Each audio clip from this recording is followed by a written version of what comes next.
Magandang araw mga kapatol, ay nandini na naman ang inyong kapatol para nga ho sa ating luto serye. Huy! At eto nga ho, ay nahuhulaan nyo ho ba kung ano tong hawak-hawak ko na minarinate ko nga ho kagabi. Pagising ko ng umaga ay saktong-sakto din naman ho talaga na nagpaani sila papa kagabi ng kanilang palay. At nakaani nga ho sila ng 150 kaban. Oh, thank you Lord. Sa paldo na naman sila.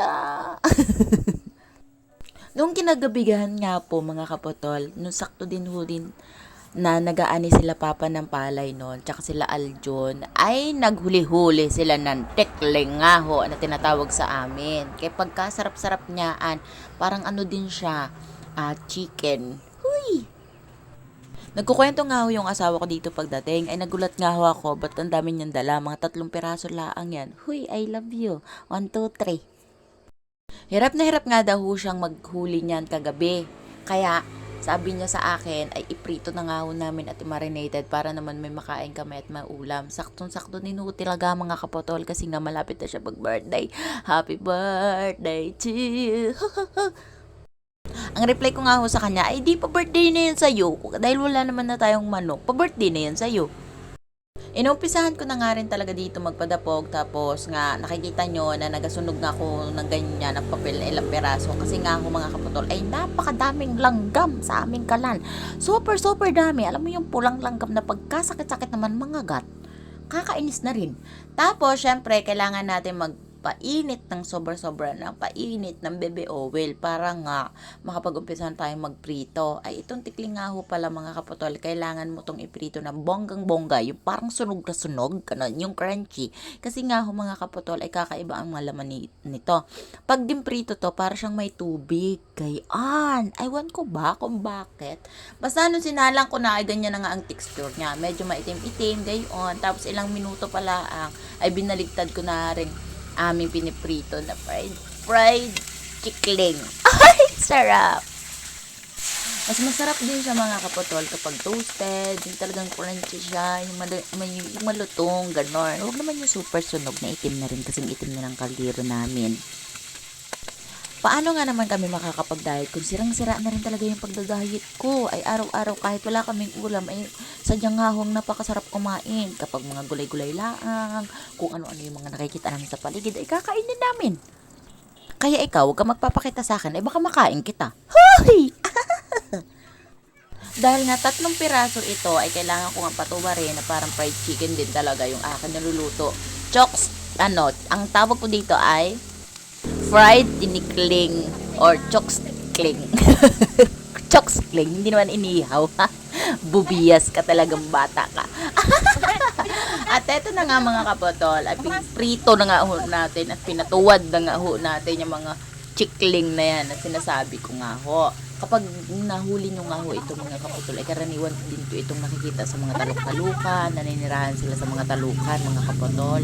Kasi nga ho, syempre kapag sa mga palayan nga ho mga kapotol ay nakakatago sila ng bahagi at nakakakain nga ho sila ng palay. Madami-dami din talaga ito sa mga bukid-bukid pero sobrang hirap nga ho siyang hulihin. Kaya dinadakma, hinahabol, gayon.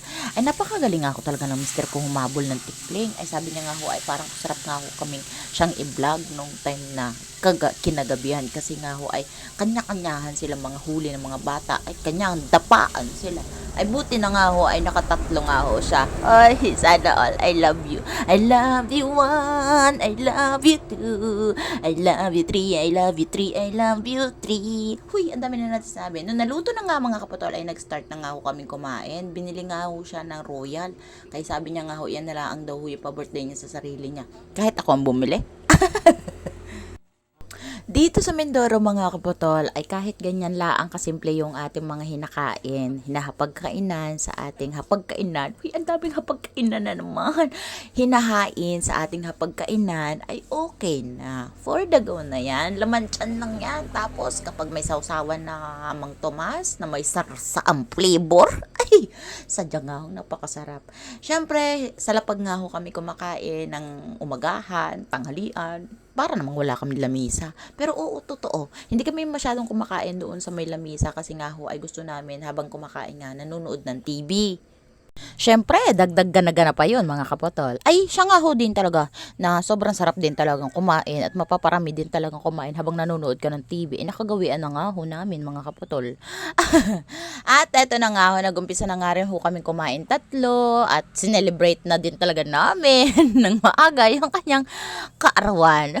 Sana, may tatlong chikling.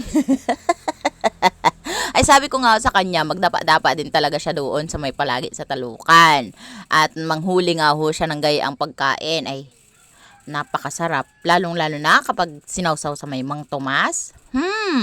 Baka naman, Mang Tomas. Kahit mga 3 bote lang ang sponsor ko sa'yo.